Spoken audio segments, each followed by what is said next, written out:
Obserwujemy ustabilizowanie tych wyników, jeżeli chodzi o poziom tlenu w Odrze, tutaj szczególnie w Szczecinie, właśnie przy tym moście, na którym się znajdujemy. Natomiast dalej te wyniki są dalekie od takich, które byśmy chcieli obserwować. Cały czas mamy zbyt niski poziom tlenu. Wczoraj mieliśmy lepszą sytuację, dzisiaj jest znowu w niektórych miejscach trochę gorzej, ale generalnie na pewno mamy lepsze wiadomości niż jeszcze 2, 3 czy 4 dni temu. Cały czas wyciągamy dużo śniętych ryb. Ta informacja z wczoraj nadal jest aktualna, a więc 134 tony śniętych ryb i mięczaków przekazanych do utylizacji. Od wczoraj to są dane szacunkowe, 20 ton dodatkowe tego materiału biologicznego zostało wyciągnięte z Odry, no i to pokazuje, że jesteśmy na tę chwilę w pewnym takim ustabilizowanym poziomie, to znaczy ani bardzo liczba tych śniętych ryb nie spada, ale też nie rośnie. Myślę, że też ważna informacja, to co za nami, areator, który bardzo mocno natlenia wodę w Odrze, to jest 60 milionów miligramów tlenu na godzinę, więc to jest odpowiednik do co najmniej kilku, jeżeli nie kilkunastu pomp strażackich, które natleniają wodę, więc bardzo przydatne to urządzenie. Jedno działa właśnie w tym miejscu, w którym się znajdujemy, jedno działa w centrum miasta, tam zostało ono pozyskane przez miasto. Jutro będziemy jeszcze jeden taki aerator montować po to, żeby niwelować, minimalizować ten efekt przyducha, ale znowu, tak jak mówiłem, punktowo jesteśmy w stanie to zmienić. W danym obszarze poprawiamy warunki tlenowe, natomiast nie jesteśmy w stanie bez dobrej pogody odmienić tych warunków, które są trudne. Jeszcze daleko do tego, aby powiedzieć, że sytuacja na Odrze poprawia się i wraca do normy. Jak informował wczoraj wojewoda zachodniopomorski, jednego dnia te parametry natlenienia Odry są lepsze, z kolei drugiego pogarszają się. Sytuacja jest bardzo dynamiczna.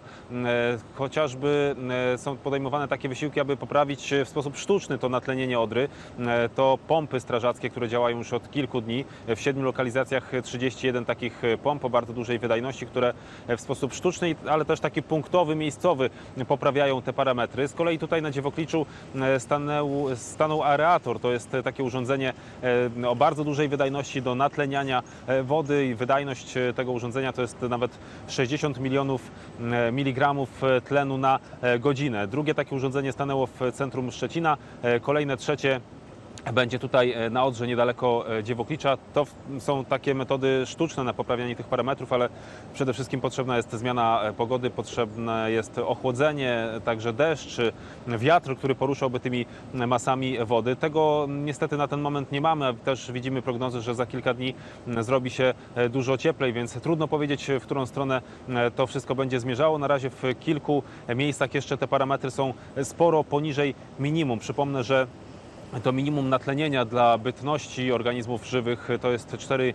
mg tlenu na litr. W kilku miejscach na Odrze w zachodniopomorskim to jest około 2–2,5 mg, ale są też miejsca, gdzie ten parametr jest znacznie lepszy, chociażby w Widuchowej powyżej 6, a tam jeszcze tydzień temu sytuacja była najtrudniejsza. Na jeziorze Dąbie około 10 mg i tu stąd jest nadzieja na to, że te masy wody, gdzie tlenu jest mało, zostaną zepchnięte w dół rzeki właśnie do tych dużych mas wodnych, do jeziora Dąbie czy do Zalewu Szczecińskiego i wtedy ta sytuacja się rozwiąże. Na razie niestety cały czas duże ilości martwych ryb są wyjmowane z Odry. Wczoraj 16 ton śniętych ryb. Łącznie od początku tej katastrofy ekologicznej na Odrze to tutaj w zachodniopomorskim już wyłowionych i oddanych do utylizacji 150 ton śniętych ryb.